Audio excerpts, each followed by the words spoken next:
3. ¿Qué aprendimos del libro de Hechos? Los 10 fundamentos del ministerio del cambio de paradigma. Y día tras día, en el templo y de casa en casa, no dejaban de enseñar y anunciar las buenas nuevas de que Jesús es el Mesías. Hechos 5:42. Nunca dudes que un grupo pequeño o de ciudadanos dedicados y comprometidos pueden cambiar el mundo. De hecho, es lo único que alguna vez lo ha logrado. Margaret Mead. Todo lo que hacemos en nuestro ministerio de grupos pequeños está basado en la Biblia. El concepto de los 5 propósitos bíblicos no es algo que inventamos en la iglesia de Saddleback. De hecho, estos propósitos bíblicos se remontan al principio de la iglesia cristiana, como se encuentran en el Nuevo Testamento. El nacimiento de la iglesia descrito en el libro de Hechos fue una comunidad de creyentes que no contaba con un edificio. La iglesia no tuvo su propio edificio hasta unos siglos más tarde. Pero en esos días la iglesia experimentó un crecimiento explosivo en toda la ciudad de Jerusalén. De hecho, en cuestión de unos cuantos meses, la iglesia dio la bienvenida a más de 5,000 personas en toda la ciudad, tanto en el templo, lo que llamamos reuniones en la iglesia, y como de casa en casa, grupos pequeños. Estaban viviendo los 5 propósitos bíblicos de compañerismo: discipulado, ministerio, evangelismo y adoración. Los primeros grupos pequeños. Los grupos pequeños eran fundamentales para la iglesia primitiva. Pero, ¿qué hacían? Al examinar esta pregunta, podemos comenzar a desarrollar un plan para nuestro propio ministerio de grupos pequeños. La respuesta se encuentra en Hechos 2:42 al 47. Se mantenían firmes en la enseñanza de los apóstoles, en la comunión, en el partimiento del pan y en la oración. Todos estaban asombrados por los muchos prodigios y señales que realizaban los apóstoles. Todos los creyentes estaban juntos y tenían todo en común. Vendían sus propiedades y posesiones y compartían sus bienes entre sí, según la necesidad de cada uno.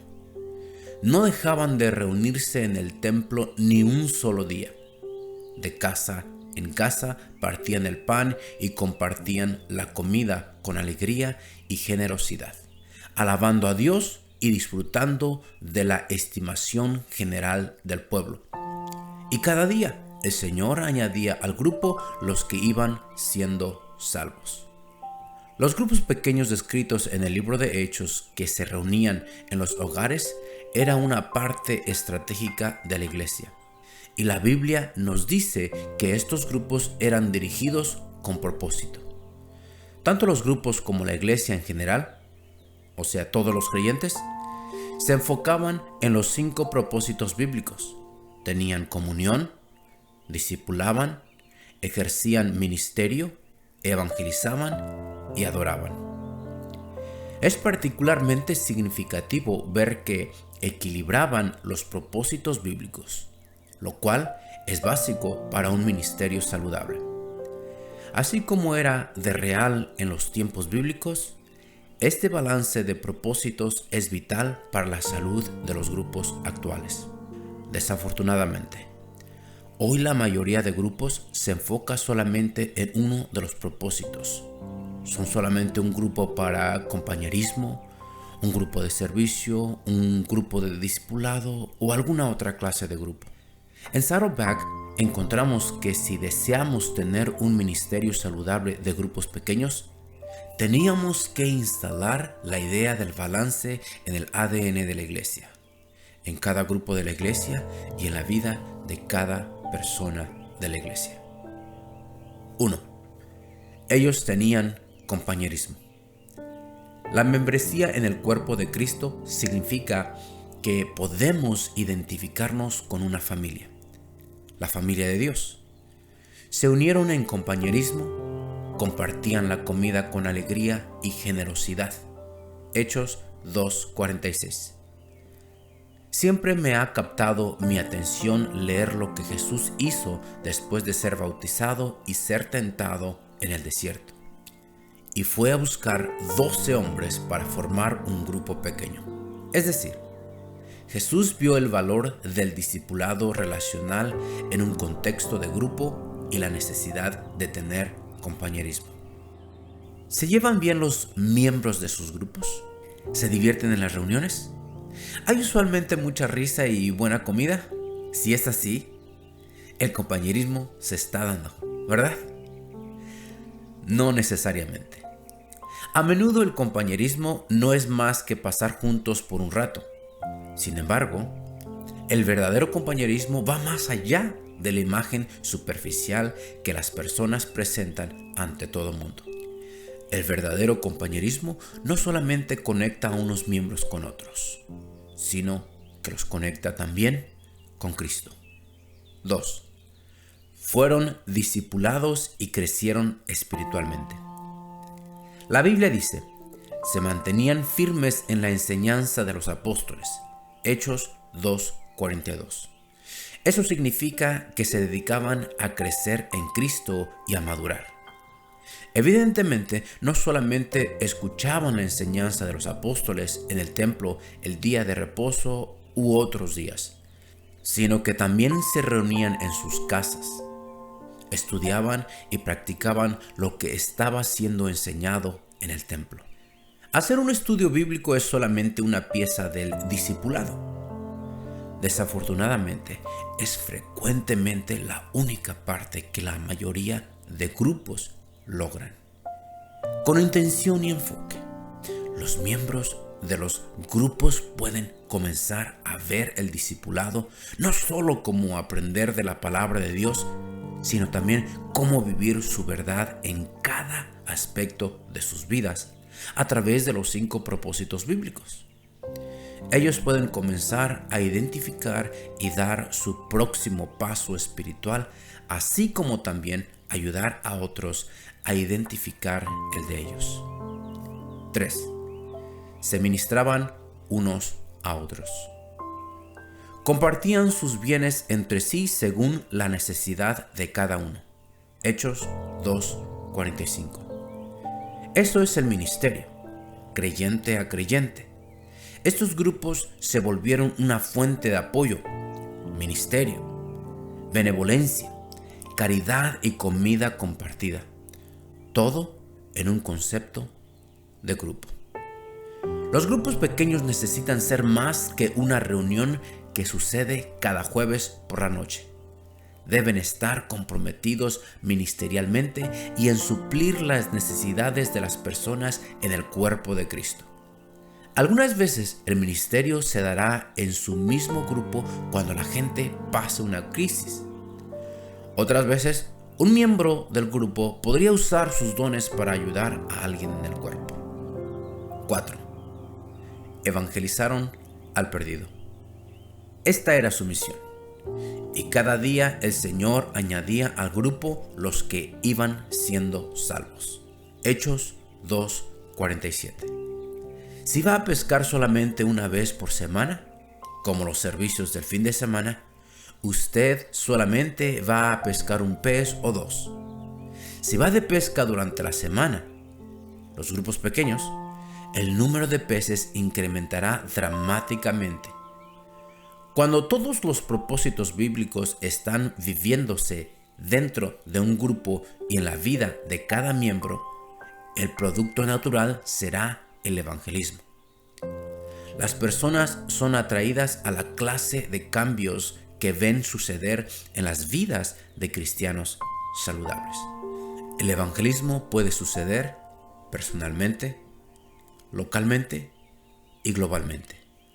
Cada grupo tiene una misión para el mundo y mientras usted desee que sus grupos se enfoquen en eso, usted tampoco deseará olvidar el campo misionero en el que vive. Las personas en sus vecindarios o círculos de influencia con quienes se ven durante la semana, Los grupos pequeños son un excelente lugar para motivar a los miembros a comenzar a orar por sus vecinos y amigos e inclusive planificar actividades diseñadas para construir puentes con aquellos que no son seguidores de Cristo. El evangelismo puede suceder personalmente, localmente y globalmente. 5. Adoraron. Se mantenían en el partimiento del pan y en la oración. Ellos estaban alabando a Dios. Hechos 2, 42 y 47. En otras palabras, estos primeros cristianos adoraron en sus hogares. ¿Y cuál fue el resultado? Todos fueron llenos de asombro y muchas maravillas y señales milagrosas fueron hechas por los apóstoles. Verso 43. El punto crucial es que el Señor se manifiesta cuando las personas le dan lugar. Necesitamos trabajar promoviendo momentos de adoración en nuestros grupos durante los cuales nos enfoquemos en la presencia de Dios y expresemos nuestro amor a través de una alabanza, oración, cántico y otras experiencias. El corazón de la adoración es rendirse, y los grupos pueden ayudar a que la gente viva lo que es ser un sacrificio vivo.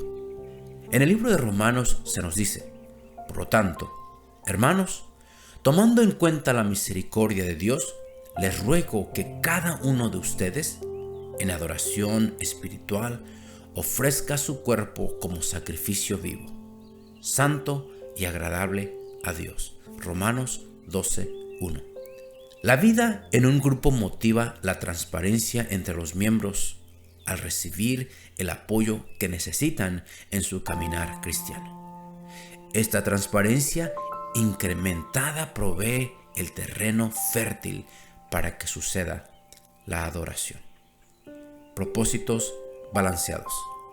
Cada uno de los propósitos bíblicos será abordado en mayor detalle en próximos capítulos. Sin embargo, por el momento comience a imaginar el poder potencial que podría ser liberado en su iglesia si cada grupo pequeño empoderan a cada individuo para vivir los propósitos bíblicos en su caminar diario, como sucedió en el Nuevo Testamento. Los 5 propósitos deben estar balanceados, pero no me refiero a balancear los 5 propósitos durante cada reunión del grupo. Por ejemplo, 15 minutos en cada propósito cada semana. En lugar de eso, ayude a su grupo a autoevaluarse 2 veces al año. Esté consciente de que algunos de los propósitos, como el ministerio y evangelismo, podrían tomar un poco más de tiempo para ser aceptados. Y algunos de los propósitos podrían necesitar ser logrados fuera del tiempo regular del grupo. La clave aquí es comenzar a pensar sobre cómo balancear los 5 propósitos con periodo de 6 o 2 meses.